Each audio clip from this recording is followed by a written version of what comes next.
Good morning to all of you. आज हम लोग एक नए टॉपिक की बात करने वाले हैं। विश्व इतिहास का बहुत बड़ा टॉपिक भी है, ये बहुत कॉम्प्लिकेटेड टॉपिक भी है, और साथ में ये कहेंगे कि एक ऐसा टॉपिक है जिसकी खूब आलोचना होती है, खूब प्रशंसा होती है, और बहुत बार ऐसा लगता है कि विश्व राजनीति में एक नए अध्याय की शुरुआत जहाँ से होती है, न केवल यूरोप की राजनीति में बल्कि विश्व राजनीति में एक नए अध्याय की शुरुआत होती है। हालांकि एक स्वतंत्रता संग्राम हमने पढ़ा था, जो कि अमेरिका का पढ़ा था, अमेरिकन वॉर ऑफ इंडिपेंडेंस जो टॉपिक था हमने पढ़ा था। एक और रिवॉल्यूशन हम लोग पढ़ने जा रहे हैं। हालांकि अमेरिकन वॉर ऑफ इंडिपेंडेंस को हम लोग रिवॉल्यूशन तो नहीं कहते हैं, लेकिन फ्रांस में जो घटनाक्रम घटित हुआ था उसको हम लोग रिवॉल्यूशन बोलते हैं। बेसिकली अंतर जो होता है, रिवॉल्यूशन का जो मतलब होता है, उसका मतलब ये होता है कि व्यवस्थाओं में आमूलचूल परिवर्तन, और ये आमूलचूल परिवर्तन जो थे फ्रांस में शुरू होते हैं। अमेरिका की क्रांति, या हम लोग कहें अमेरिका के स्वतंत्रता संग्राम और फ्रांस की जो क्रांति है, इन दोनों में अगर हम लोग बेसिकली अंतर की बात करें, बेसिक अंतर की बात करें, तो बेसिक अंतर यह है कि अमेरिका में जो आंदोलन हुआ था, जो स्वतंत्रता के लिए आंदोलन हुआ था, वो बाहरी शक्ति के विरुद्ध हुआ था। जबकि फ्रांस में जो क्रांति होगी, फ्रांस की क्रांति अपने ही राजा के विरुद्ध, या हम लोग कहेंगे कि अपने ही शासकों के विरुद्ध एक क्रांति हुई थी। वहां पर जो क्रांति हुई वो ब्रिटिशर्स के विरुद्ध थी, यानी अंग्रेजों के विरुद्ध थी। यहां पर जो क्रांति होगी वो अपने राजाओं और व्यवस्थाओं के विरुद्ध क्रांति होगी। तो फ्रेंच रिवॉल्यूशन की हम लोग बात करते हैं। जैसा कि शुरू में आपको बताया गया है कि फ्रेंच रिवॉल्यूशन की आलोचना भी होती है, प्रशंसा भी होती है। ऐसे कुछ लोगों के मैं एग्जाम्पल पहले देना चाहूंगा कि इस क्रांति के बारे में कुछ स्कॉलर्स ने या कुछ जो दार्शनिक है उन्होंने क्या कहा है। एक जर्मन फिलोसफर हुए हैं, जर्मन दार्शनिक हुए हैं अपने, जिनका नाम है कांट। जर्मन फिलोसफर जिनका नाम है कांट, मैं उनकी बात करना चाहूंगा पहले। कांट इस क्रांति को विवेक की विजय कहते हैं, यानी द विक्ट्री ऑफ विजडम की संज्ञा कांट इसको देते हैं। ऐसे ही एक और फिलोसोफर की बात करूंगा मैं, हिगल। ये भी एक जर्मन दार्शनिक है। इस क्रांति की स्मृति में इन्होंने पौधे वौधे लगाए थे, यानी उस क्रांति का जश्न इन्होंने मनाया था। इसी तरह से एक ब्रिटिश, या हम लोग कहेंगे कि एक इंग्लिश पोएट थे, इंग्लिश कवि थे, अंग्रेजी कवि थे, जिनका नाम था वर्ड्सवर्थ।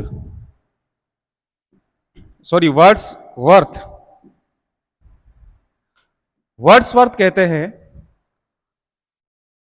कि मैं यदि युवा होता इस समय, जिस समय यह क्रांति हो रही है, और फ्रांसीसी होता तो ज्यादा बढ़िया होता। यानी ये खेद प्रकट करते हैं, और दो चीजों पर खेद प्रकट करते हैं कि एक तो मैं युवा नहीं हूं और दूसरा फ्रांसीसी नहीं हूं। अगर मैं खुद फ्रांसीसी होता और युवा होता तो अवश्य ही इस क्रांति में भाग लेता मैं। तो अपने युवा ना होने का और फ्रांसीसी न होने का खेद जो प्रकट करते हैं वो वर्ड्सवर्थ प्रकट करते हैं। ये खुद कहते भी हैं, अपनी कविताओं में कहते हैं कि इस समय युवा होना अपने आप में बहुत बड़ी बात थी, बहुत बड़ा वरदान था। जिंदा होना अपने आप में एक सुगत तो था ही था, लेकिन अगर युवा थे तो वो बहुत बड़ा वरदान इस समय उन्होंने बताया है। तो जिस तरह से ये तीनों जो हैं, दो जर्मन हैं, ये दोनों के दोनों जर्मन फिलोसफर है, और ये जो है अंग्रेज कवि है, इस क्रांति पर खुशी व्यक्त करते हैं। इसी प्रकार से कई विद्वान हुए हैं जिन्होंने इस क्रांति पर आक्रोश व्यक्त किया है, या हम लोग कह सकते हैं कि दुख भी प्रकट किया है। तो यह क्रांति इतनी इंपॉर्टेंट क्यों थी? इस क्रांति से कौन से परिवर्तन आए थे, या इस क्रांति ने कौन सी व्यवस्थाओं में परिवर्तन किया था, हम उसकी बात करेंगे। लेकिन इन सबसे पहले हम लोग इस बात पर बात करेंगे कि यह क्रांति क्यों हुई, क्योंकि क्रांति के कारण सबसे पहले पूछे जाते हैं। यूपीएससी के एग्जामिनेशन हो या आरपीएससी के एग्जामिनेशन हो या कोई भी जो हम नॉर्मल एग्जामिनेशन की बात करते हैं, उनमें रिटर्न जो एग्जाम होता है उनमें इसके कॉजेज पूछे जाते हैं। उसके बाद में जो आज के तरह के यूपीएससी में क्वेश्चन पूछे जा रहे हैं या आरपीएससी में क्वेश्चन पूछे जा रहे हैं, आंसर राइटिंग के टाइम पर हमें कौन कौन सी चीजें, कौन कौन से कॉन्सेप्ट्स पता होने चाहिए, उनकी हम लोग बाद में बात करेंगे। लेकिन पहले क्रांति को समझना है, और क्रांति को समझने से पहले हमें इसके कारणों को समझना पड़ेगा। तो हम लोग बात करना चाहेंगे इस क्रांति के कारणों की, यानी कॉजेज की। इस क्रांति के कारणों में सीधे से कारण हम ये कह सकते हैं कि राजनीतिक कारण है, पॉलिटिकल कॉजेज जिसमें है, सामाजिक कारण है, सोशल कॉजेज इसके लिए उत्तरदायी रहे हैं, रेस्पॉन्सिबल रहे हैं। इसके साथ में आर्थिक कारण यानी इकोनॉमिक कॉजेज इसके पीछे रहे हैं, बौद्धिक कारण भी इसके पीछे रहे हैं, इंटेलेक्चुअल जो कॉजेज है वो इसके लिए रेस्पॉन्सिबल रहे हैं। इसके अलावा हम लोग बात करना चाहेंगे कि तत्कालिक कारण, यानी उस समय कौन सी ऐसी परिस्थितियां थी जिन्होंने क्रांति को शुरू करने में महत्वपूर्ण भूमिका निभाई थी, उन कारणों की हम लोग बात करेंगे।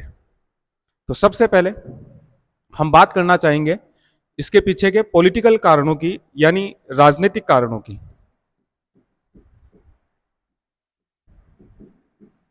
और राजनीतिक कारणों में सबसे पहले तो यह समझ में आना चाहिए कि राजनीतिक कारणों में आप लिखोगे क्या।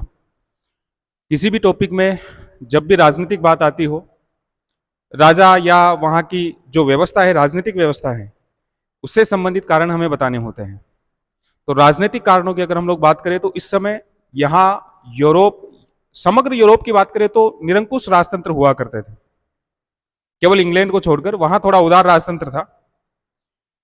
वहां की जो संसद होती थी उसका प्रभाव, या हम ये कह सकते हैं कि वहां की संसद का प्रभाव राजा के ऊपर हुआ करता था। बाकी और देशों में निरंकुश राजतंत्र था।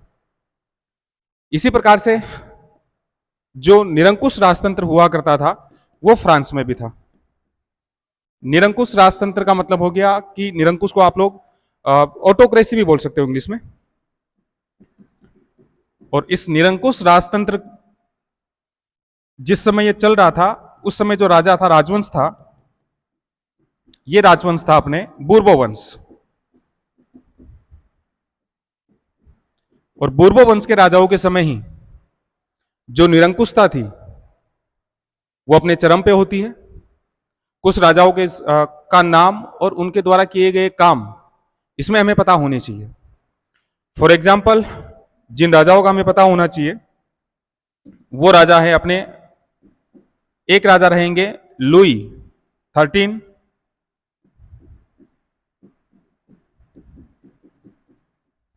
लुई 14,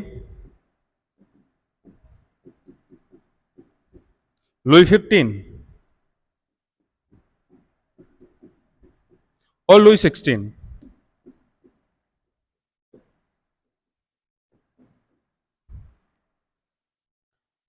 लुई 13 के बारे में ज्यादा पता नहीं हो तो भी कोई दिक्कत वाली बात नहीं है।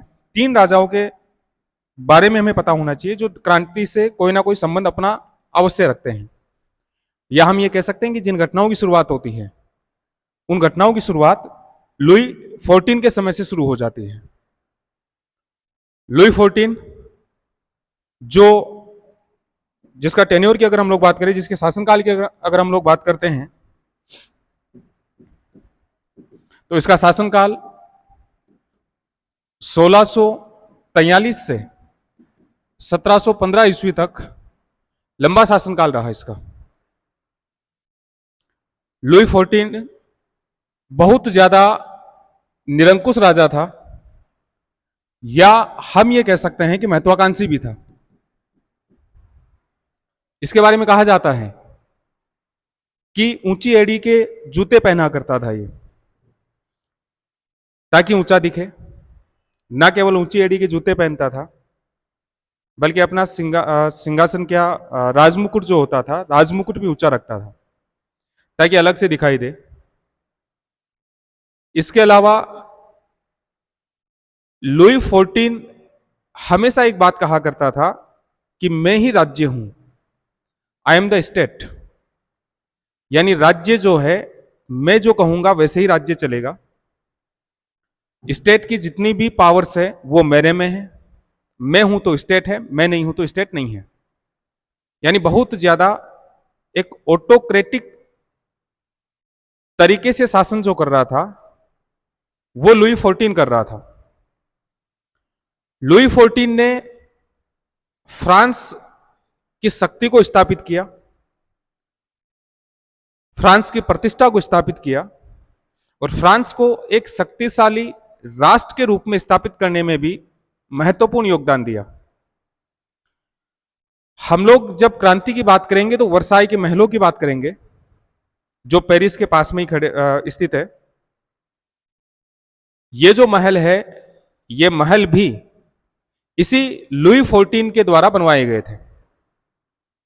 इसके समय में खूब सारे युद्ध लड़े गए।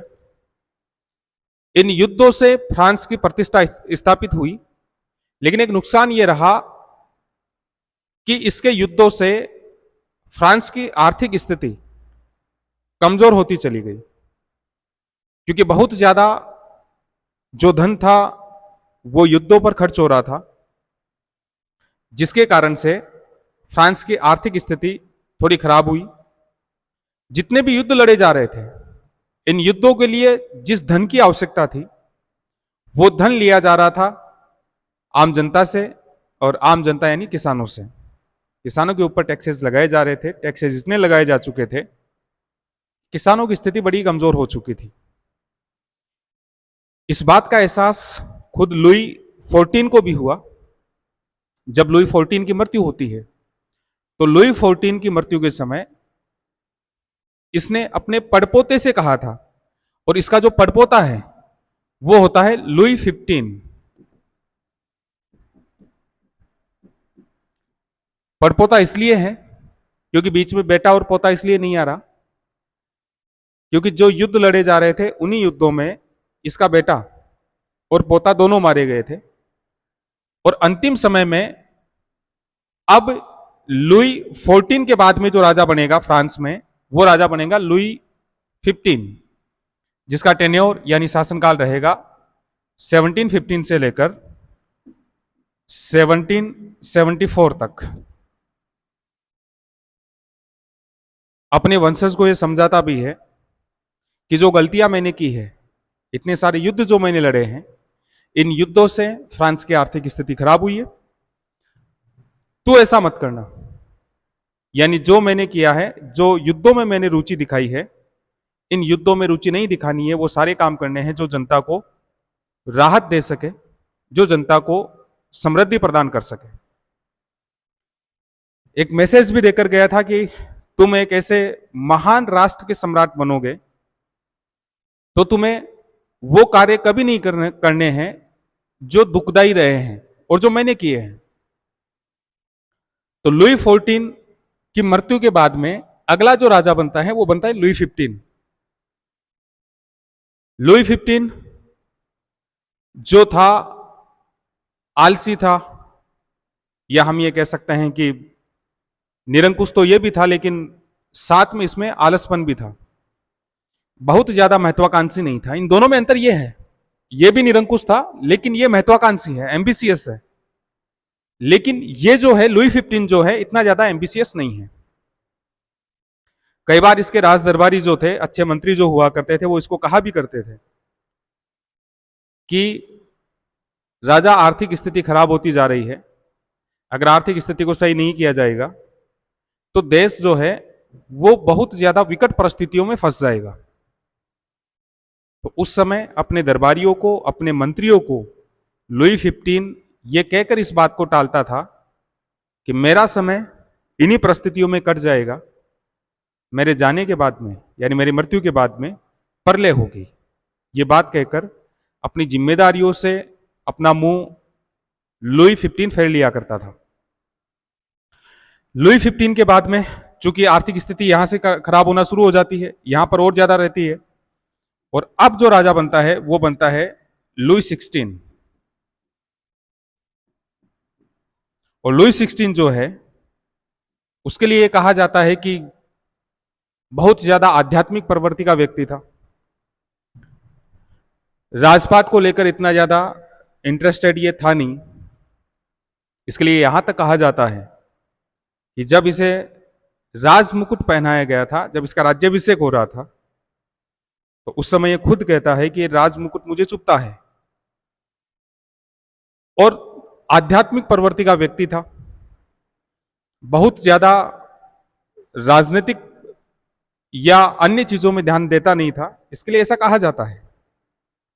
निरंकुश ये भी था, हालांकि इसने कुछ प्रयास जरूर किए थे फ्रांस की स्थिति को सुधारने के लिए, लेकिन वो सुधार इसलिए लागू नहीं हो पाए क्योंकि इसकी जो रानी थी उसका नाम था मैरी अंतवानेत। और यह कहा जाता है कि इन दोनों में बनती भी नहीं थी।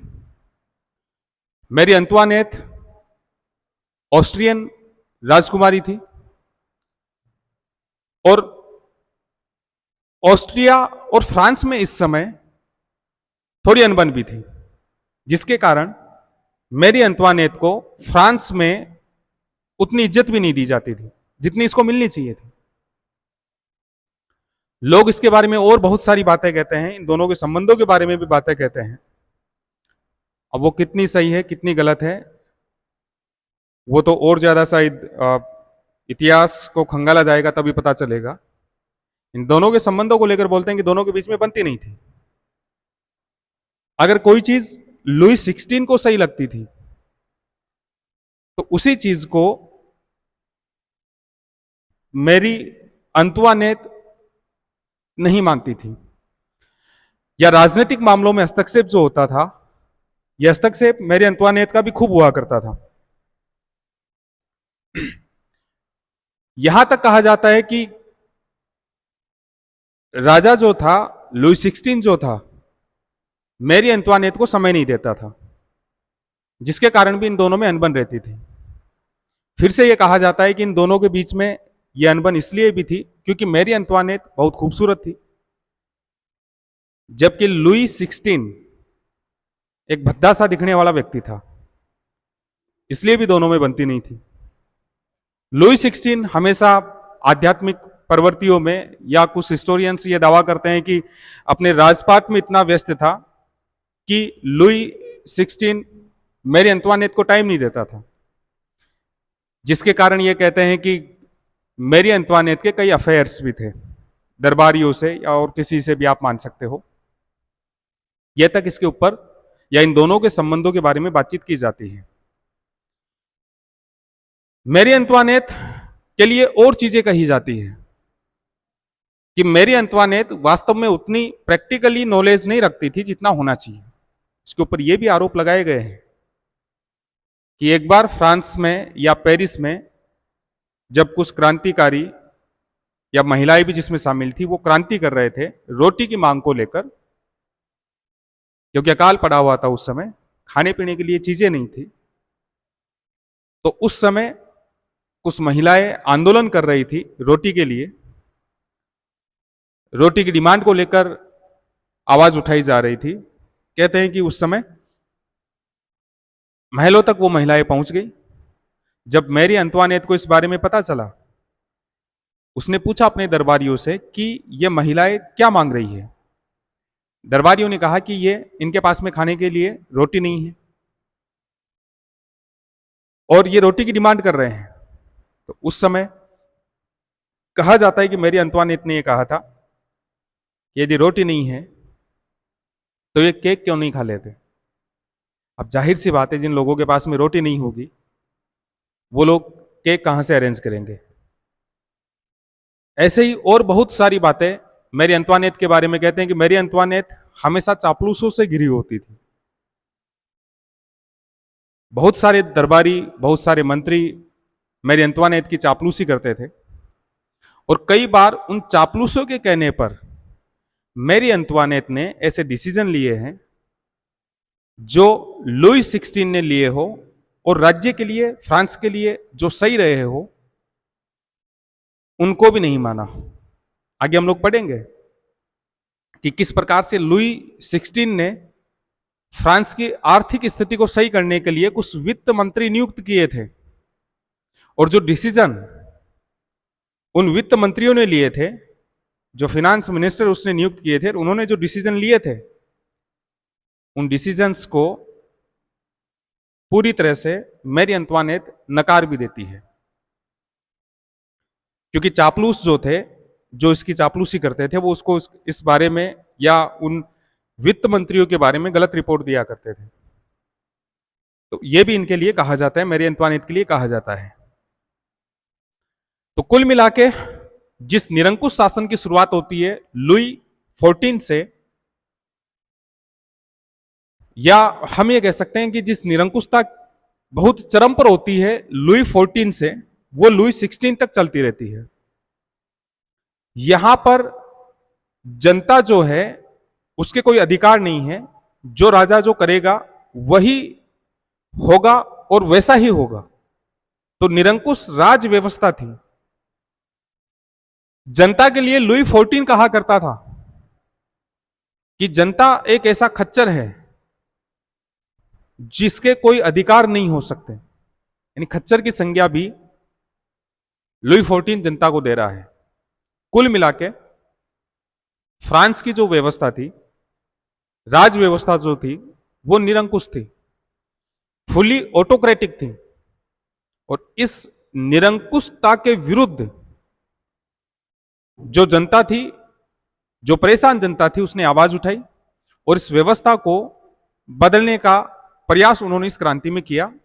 हालांकि वो कुछ हद तक सफल रहे। लुई 16 के समय 1789 में क्रांति की शुरुआत होती है और लुई 16 को हटाकर एक नई व्यवस्था स्थापित भी की जाती है। तो इसका सबसे पहला जो कारण है वो राजनीतिक कारण है, और राजनीतिक कारणों में हम ये कह सकते हैं कि यहां की व्यवस्था निरंकुश थी। अगर हम लोग फिर से बात करें कि राजा इतना निरंकुश था, तो क्या कोई ऐसी संस्थाएं थी जो राजा की शक्तियों पर लगाम लगा सकती थी या राजा की शक्तियों को नियंत्रित कर सकती थी? तो जब हम लोग फ्रांस की उस समय की राजनीतिक व्यवस्था या इसकी कुछ संस्थाओं का अध्ययन करते हैं तो पता चलता है कि ऐसी कुछ संस्थाएं अवश्य थी जो राजा की शक्तियों पर सीमित मात्रा में नियंत्रण अवश्य रखती थी। इन संस्थाओं में एक संस्था हुआ करती थी जिसका नाम था एस्टेटस जनरल।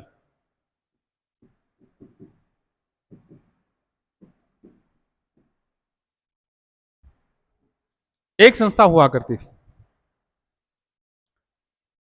इस संस्था का गठन 14वीं शताब्दी में किंग फिलिप के समय हुआ था।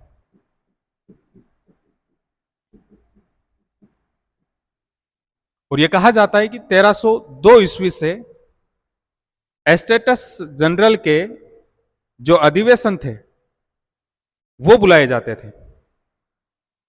समय समय पर जब भी इसकी आवश्यकता होती थी, जब भी कुछ फैसले करने होते थे, तो एस्टेटस जनरल के अधिवेशन बुलाए जाते थे। मैं कहूंगा कि अनियमित तौर पर 1614 तक इसके अधिवेशन बुलाए गए। अनियमित मैं इसलिए कह रहा हूं कि हो सकता है कई बार साल में 2 बार इसके अधिवेशन बुलाए गए हो और कई बार साल में 1 बार भी नहीं बुलाया गया हो, लेकिन फिर भी 1614 तक इसके अधिवेशन बुलाए जा रहे थे। लेकिन 1614 में इसका अंतिम अधिवेशन बुलाया गया था और उसके बाद में इसका एक भी अधिवेशन बुलाया नहीं गया था। यानी जब फ्रांस की क्रांति शुरू होगी 1789 में, तो लास्ट बार जो एस्टेटस जनरल का अधिवेशन बुलाया गया वो 1614 में बुलाया गया था। और उस समय फ्रांस का जो राजा था वो था लुई 13।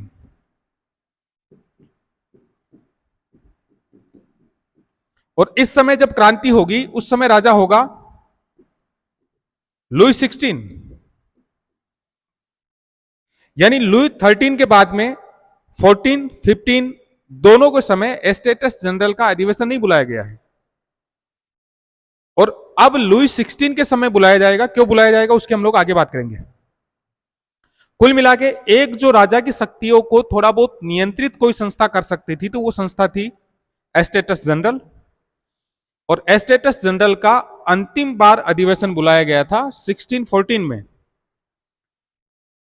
और उसके बाद में कोई अधिवेशन नहीं बुलाया गया था। कुल मिला के एक जो संस्था है जो है एस्टेटस जनरल, जो राजा की शक्तियों को थोड़ा बहुत सीमित कर सकती थी, उसके अधिवेशन तक नहीं बुलाए जा रहे हैं।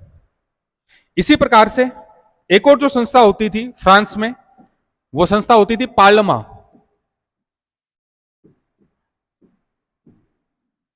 और इनकी टोटल जो संख्या होती थी वो होती थी 13। फ्रांस में 13 पार्लमाएं होती थी, जिनमें इन 13 पार्लमाओं में सबसे शक्तिशाली जो पार्लमा होती थी, जहां की होती थी, वो होती थी पेरिस की। और पेरिस की जो पार्लमा थी,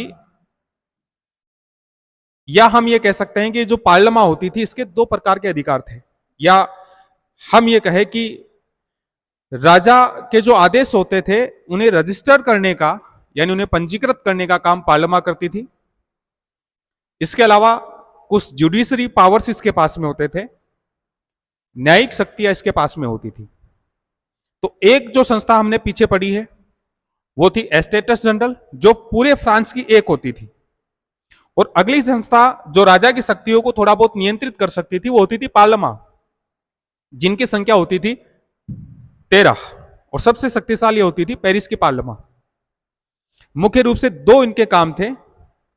एक काम हो गया राजा के आदेशों को पंजीकृत करना, और दूसरा जो होता था जुडिशरी पावर इनके पास में होते थे, यानी न्यायिक शक्तियां इनके पास में होती थी। राजा कोई भी आदेश देगा, इसका कोई भी ऑर्डर होगा, वो ऑर्डर तब तक फॉलो नहीं होगा तब तक कि पार्लियामेंट उसको नहीं लिख दे। सीधा सा मतलब इसका यह है कि राजा के कानूनों को पंजीकृत यानी रजिस्टर्ड करने का काम पार्लियामेंट करती थी। राजा कोई भी आदेश देगा, इस आदेश को लिखने का काम कौन करेगी? पार्लियामेंट करेगी।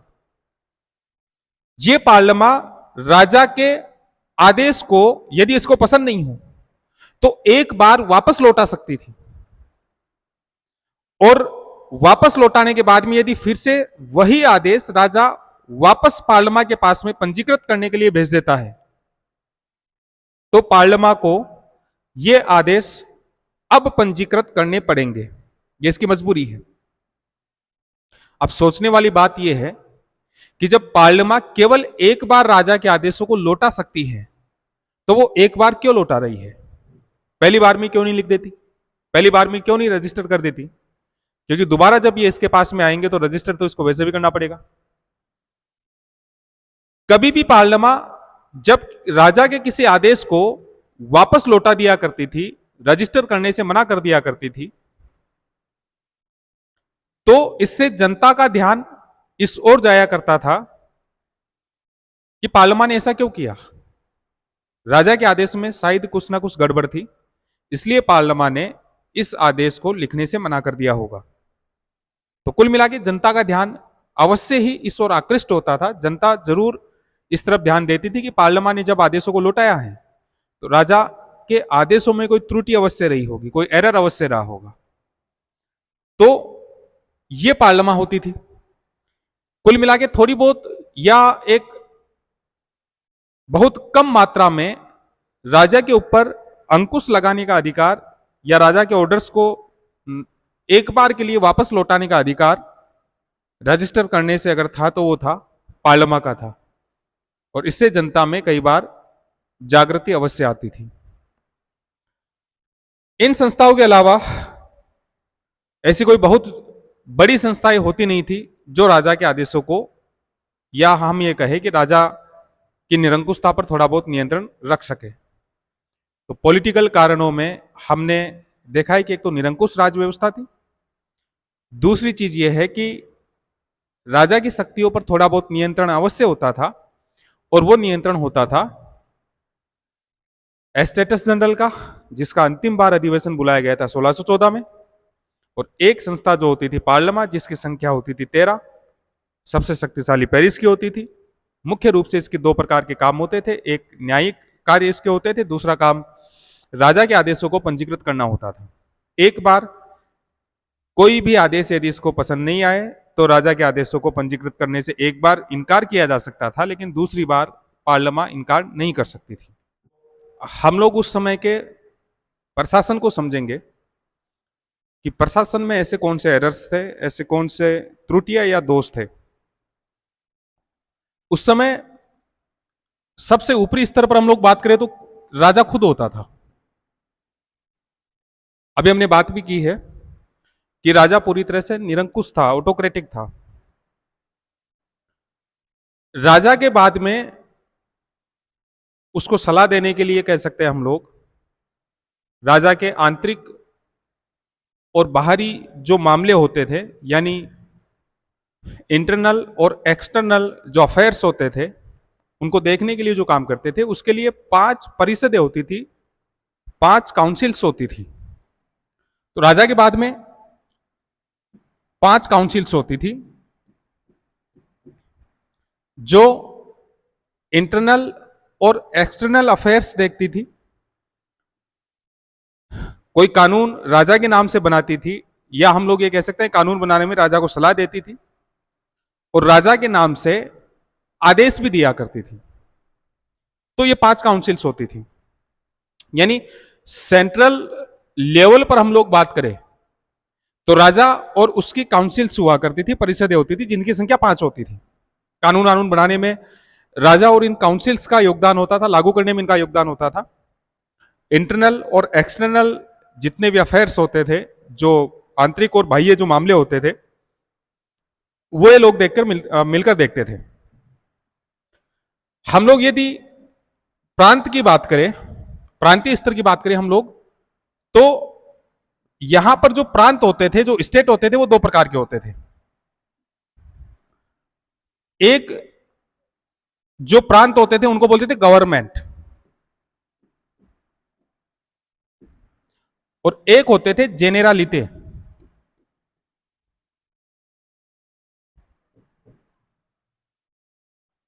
प्रांतीय शासन की बात करें तो फ्रांस में उस समय प्रांत 2 प्रकार के थे।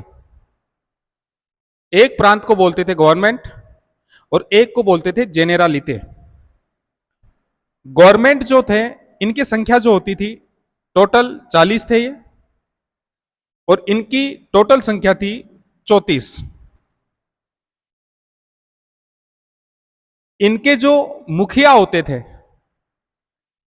जैसे सेंट्रल लेवल पर अपने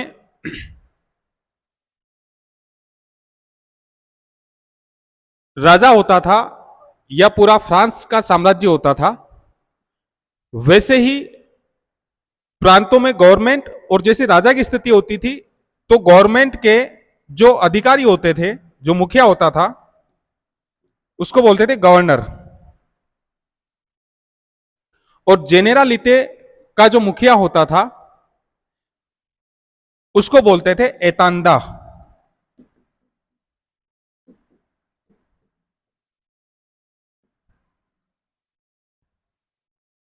तो इस तरह से इसका मुखिया हो गया गवर्नर, और जेनेरालिते का जो मुखिया होता था उसको एतांदा, या आप लोग इसका प्रोनाउंसिएशन करोगे तो इंटेंडेंट इसको कहा जाता था।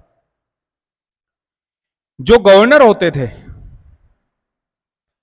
ये राजा के साथ वर्साई के महलों में रहा करते थे, बड़ी ऐशो आराम की जिंदगी जिया करते थे। या हम ये कह सकते हैं कि जो हायर इलाइट क्लास के लोग जो थे, कुलीन वर्ग के जो थे, उच्च कुलीन वर्ग के जो लोग थे, वो गवर्नर हुआ करते थे, और ये राजा के साथ में वर्साई के महलों में रहते थे और विलासिता का जीवन राजा के साथ में जीते थे। अगर हम लोग प्रांतों की बात करें, दूसरे प्रकार के प्रांतों की, तो जेनेरालिते के जो अधिकारी होते थे एतांदा, ये प्रांतों में रहते थे। राजा की ओर से जो प्रांतों का आंतरिक जितने भी मामले होते थे वो सारे के सारे एतांदा देखते थे। जैसे रेवेन्यू कलेक्शन का मामला हो, जुडिशियल मामले हो, वो सारे के सारे मामले एतांदा देखते थे। और प्रजा का शोषण करने में इनका बहुत बड़ा हाथ होता था। खूब सारे प्रकार के एक्स्ट्रा टैक्सेस ये कलेक्ट किया करते थे। तो इस तरह से सेंट्रल लेवल पर राजा खुद था, उसकी 5 काउंसिल्स थी। प्रांतीय स्तर यानी प्रांत जो होते थे ये 2 प्रकार के थे। एक गवर्नमेंट जिनके मुखिया को गवर्नर बोलते थे, और इस प्रकार के प्रांतों की संख्या 40 हुआ करती थी। और उसके बाद में जेनेरालिटी टाइप के जो प्रांत होते थे इनकी संख्या 34, और इनके मुखिया को बोलते थे एतांदा। जो फील्ड में रहा करते थे वो एतांदा रहा करते थे। ये लोग राजा के साथ में विलासिता का जीवन जी रहे थे। अगर हम लोग लोकल एडमिनिस्ट्रेशन की बात करें, स्थानीय स्तर के प्रशासन की बात करें, तो स्थानीय स्तर पर किसी प्रकार का कोई एडमिनिस्ट्रेशन बॉडी हुआ नहीं करती थी, कोई प्रशासनिक व्यवस्था थी नहीं।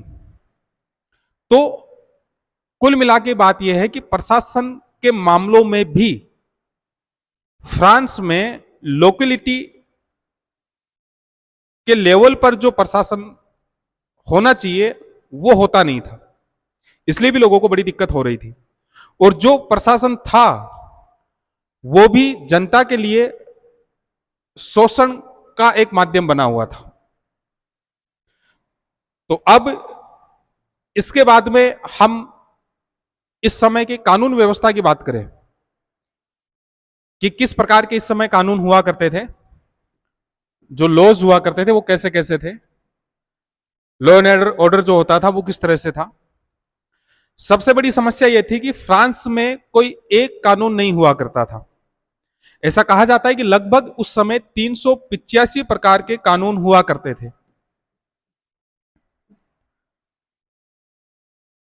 एक स्थान पर जो चीज सही है दूसरे स्थान पर या थोड़ी दूरी पर वो चीज सही नहीं है। जब 385 प्रकार के कानून चलेंगे तो जनता के लिए बड़ा दुष्कर कार्य था कि 385 प्रकार के कानूनों को समझें। जैसे मान लीजिए आज भारत है, भारत में पूरे भारत में एक संविधान चलता है या लगभग एक जैसे कानून चलते हैं। हालांकि जो स्टेट गवर्नमेंट्स जो होती है उनके कुछ कानून अलग हो सकते हैं, पर इतने ज्यादा अलग नहीं होते कि पूरी तरह से आमूलचूल तरीके से अलग हो जाए। लेकिन उस समय फ्रांस में कानून 385 प्रकार के थे। इन कानूनों के विषय में वोल्टेयर ने कहा है कि फ्रांस में एक स्थान से दूसरे स्थान पर जाने पर कानून उसी तरह से बदलते रहते हैं जिस प्रकार से गाड़ी के घोड़े बदल दिए जाते हैं या बदल रहे होते हैं। जैसे एक स्थान से दूसरे स्थान पर जाते थे, बीच बीच में घोड़ों को बदला जाता था, उसी प्रकार से फ्रांस में कानून बदलते थे। एक स्थान पर जो कानून सही है या जो बात सही है दूसरे स्थान पर वो गैर कानूनी हो सकती है। कानूनों की एक समस्या तो यह है कि इनकी संख्या या इनका प्रकार बहुत ज्यादा है। दूसरी समस्या यह है कि इनकी लैंग्वेज फ्रेंच भाषा ना होकर लैटिन भाषा होती थी।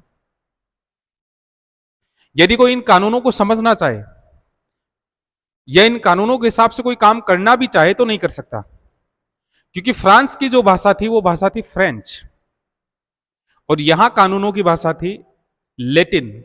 लोगों की भाषा फ्रेंच है और कानूनों की भाषा लैटिन है। जैसे मान लीजिए भारत में कानूनों की भाषा लैटिन हो जाए, हम लोग थोड़ा बहुत अंग्रेजी समझते हैं, ठीक ठाक हिंदी समझते हैं। अब लैटिन भाषा में कानून हो तो ना पढ़े जाएंगे ना समझ में आएंगे। तो ठीक ऐसी ही समस्या फ्रांस में थी कि यहां के कानूनों की जो लैंग्वेज थी वो लैंग्वेज लैटिन हुआ करती थी। इसी तरह से न्यायिक स्तर पर भी बहुत सारे व्यवधान यहां पर थे। जैसे कौन सा न्यायालय किस मुकदमे की सुनवाई करेगा यह कोई फिक्स नहीं हुआ करता था। यानी हम ये कह सकते हैं कि जो कोर्ट हुआ करते थे यहां पर, जो न्यायालय होते थे, इन न्यायालयों का क्षेत्राधिकार सुनिश्चित नहीं था कि किन मामलों की सुनवाई कौन सा न्यायालय करेगा, ऐसा कोई फिक्स नहीं था। एक समस्या कानूनों की यह भी थी। तो कानूनी व्यवस्था जो थी वो बड़ी बेकार हो चुकी थी और उसमें भ्रष्टाचार बहुत ज्यादा था। भ्रष्टाचार हो भी सकता, होना होगा भी, क्योंकि 385 प्रकार के कानून है और दूसरी चीज इनकी लैंग्वेज लैटिन है। लोकल आदमी जानता ही नहीं है इन कानूनों को। इतने सारे प्रकार के कानून हैं, किसी भी प्रकार से लोगों को प्रताड़ित करने के लिए मनमाने तरीके से कानून बताए भी जा सकते थे, किसी बात को गैर कानूनी घोषित करने के लिए, क्योंकि लोगों को कानून पता ही नहीं था। एक और जोरदार चीज यहां पर थी जिसको बोला गया था लेत्रा द कासे।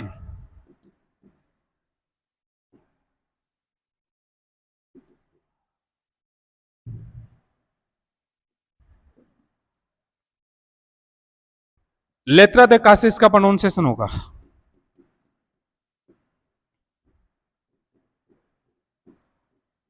फ्रेंच लैंग्वेज में। हालांकि हम लोग इसका प्रोनाउंसिएशन करते हैं तो लेटर्स डी कैचेट होता है, लेकिन फ्रांसीसी या फ्रेंच लैंग्वेज में इसको बोलते हैं लेत्रा द कासे। ये एक ऐसा लेटर होता था, एक ऐसा पत्र होता था जिसके ऊपर राजा के सिग्नेचर होते थे, राजा के हस्ताक्षर होते थे। जैसे मान लीजिए कि जो ऑर्डर है, ये वाला ऑर्डर है, यहां लास्ट में राजा के सिग्नेचर होंगे और यहां पर रिक्त स्थान होगा, खालिस्तान होता था। किसी व्यक्ति को गिरफ्तार करने के लिए इन पत्रों का प्रयोग किया जाता था जिनके ऊपर राजा के हस्ताक्षर होते थे।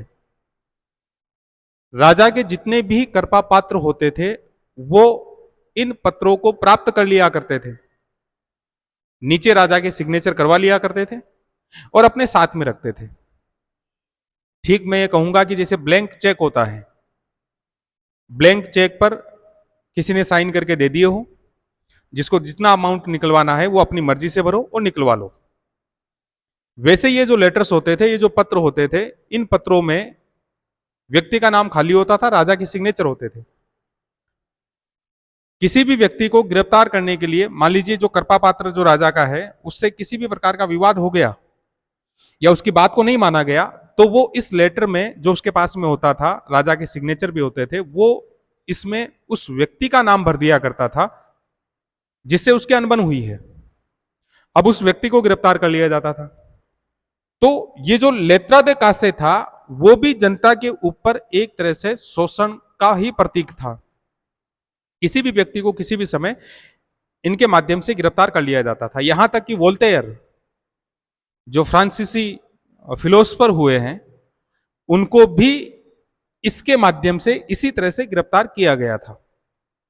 तो कुल मिला के जो कानूनी व्यवस्था थी, कानूनी व्यवस्था बड़ी ही ज्यादा प्रकार की थी। एक तो 385 प्रकार के कानून थे, इसलिए टिपिकल हो गई थी लोगों के लिए। इनकी लैंग्वेज लैटिन हुआ करती थी जो लोगों के समझ में नहीं आ रहे थे।